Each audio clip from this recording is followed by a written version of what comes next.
मैं हमेशा से गार्लिक गलत यूज करती थी और मुझे लगता था कि बस ज्यादा गार्लिक डालने से खाना टेस्टी बन जाता है।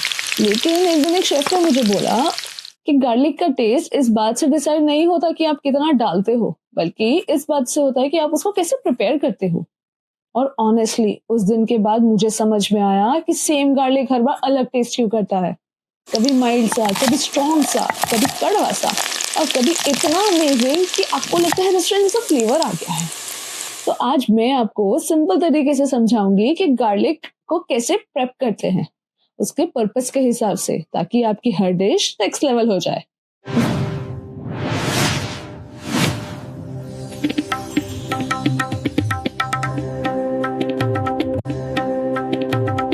सबसे पहले एक छोटी सी बात समझ लो। गार्लिक के अंदर है एक नेचुरल कंपाउंड जिसे एलिसिन कहते हैं। जब तक गार्लिक पूरा होता है उसका फ्लेवर माइल्ड रहता है। जैसे ही आप उसको कट, क्रश या ग्रेट करते हो उसका फ्लेवर एक्टिवेट हो जाता है, और जितना ज्यादा आप उसको तोड़ते हो उतना ज्यादा स्ट्रॉन्ग फ्लेवर मिलता है। इसलिए हर कटिंग स्टाइल का टेस्ट अलग होता है। चलो अब इसे प्रैक्टिकली समझते हैं। सबसे पहले आता है स्लाइस्ड गार्लिक। जब आप गार्लिक को पतले स्लाइसेस में कट करते हो तो इसका फ्लेवर काफी माइल्ड और स्लाइटली स्वीट हो जाता है। ये धीरे धीरे ऑयल में कुक होता है और एक सटल अरोमा देता है। इसीलिए ये पास्ता, गार्लिक ऑयल या स्टर फ्राई सब्जीज के लिए परफेक्ट रहता है। बस एक बात याद रखना, इसे गोल्डन होने तक ही कुक करना। अगर ये ब्राउन हो गया तो टेस्ट तुरंत कड़वा हो जाएगा। अब आता है चॉप्ड गार्लिक। ये सबसे कॉमन और सबसे सेफेस्ट ऑप्शन। इसका फ्लेवर बैलेंस्ड होता है, ना ज्यादा माइल्ड ना ज्यादा स्ट्रॉन्ग। इसलिए ये सब्जी, करी या फ्राइड राइस में परफेक्टली काम करता है। लेकिन यहाँ एक छोटी सी गलती होती है।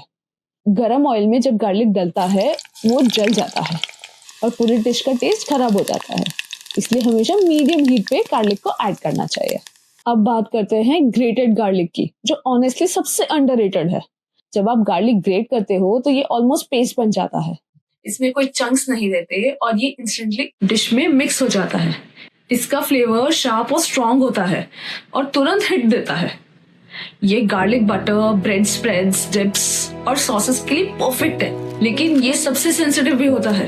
अगर आप इसे हाई हीट पे डालोगे तो ये सेकंड में बर्न हो जाएगा। इसीलिए ग्रेटेड गार्लिक को या तो एंड में ऐड करो या डायरेक्टली बटर या सॉस में मिक्स करो। फिर आता है क्रश्ड या मिंस्ड गार्लिक। ये थोड़ा और एग्रेसिव वर्जन है। जब आप गार्लिक को क्रश करते हो तो उसमें से मैक्सिमम फ्लेवर रिलीज हो जाता है। इसलिए इसका टेस्ट स्ट्रॉन्ग, स्पाइसी और बोल्ड है। ये चटनी, मैरिनेड्स या बटर गार्लिक डिशेस के लिए परफेक्ट है। लेकिन यहाँ कंट्रोल भी बहुत जरूरी है। अगर आपने ज्यादा डाल दिया तो ये पूरी डिश को ओवरपावर कर देगा। और अब आता है होल या रोस्टेड गार्लिक, जो बिल्कुल अलग कैटेगरी है। जब आप गार्लिक को पूरा रोस्ट करते हो तो उसका टेस्ट कंप्लीटली ट्रांसफॉर्म हो जाता है। जो गार्लिक पहले शार्प और स्पाइसी था वो स्वीट, बटरी और नटी बन जाता है। आप इसे सूप्स में यूज कर सकते हो, डिप्स में या इवन ब्रेड पे स्प्रेड करके खा सकते हो। ये ऑनेस्टली एक लग्जरी वाला फ्लेवर देता है। अब एक और इम्पोर्टेंट चीज जो हर इंसान इग्नोर करता है, टाइमिंग। सेम गार्लिक अगर आप कुकिंग के स्टार्ट में ऐड करते हो तो फ्लेवर माइल्ड हो जाता है, और अगर आप एंड में ऐड करते हो तो एक शार्प और फ्रेश हिट मिलता है। इसलिए गार्लिक का टेस्ट सिर्फ उसकी कटिंग पे नहीं, उसकी टाइमिंग पे भी डिपेंड करता है। और यहाँ लोग सबसे ज्यादा गलती करते हैं। गार्लिक को जलाना, हर डिश में सेम स्टाइल यूज करना और ऑयल का टेम्परेचर इग्नोर करना। याद रखो, जितना छोटा आप गार्लिक को कट करोगे उतना जल्दी वो बर्न होगा। इसीलिए उसके साथ थोड़ा केयरफुल रहना पड़ता है। तो नेक्स्ट टाइम जब आप गार्लिक यूज करो तो ये मत सोचो कि कितना डालना है, ये सोचो कि कैसे प्रेप करना है। बस यही छोटा सा डिफरेंस आपकी नॉर्मल कुकिंग को रेस्टोरेंट स्टाइल बना देगा। अब मुझे कमेंट्स में बताओ, आप स्लाइस्ड गार्लिक यूज करते हो, चॉप्ड यूज करते हो, ग्रेटेड यूज करते हो या क्रश्ड या रोस्टेड यूज करते हो। और अगर आपको ऐसे ही सिंपल और पावरफुल स्पाइस सीक्रेट्स चाहिए तो चैनल को सब्सक्राइब करना ना भूलना। और याद रखो, कुकिंग मत सीखो, स्पाइसेस को समझो। Happy cooking.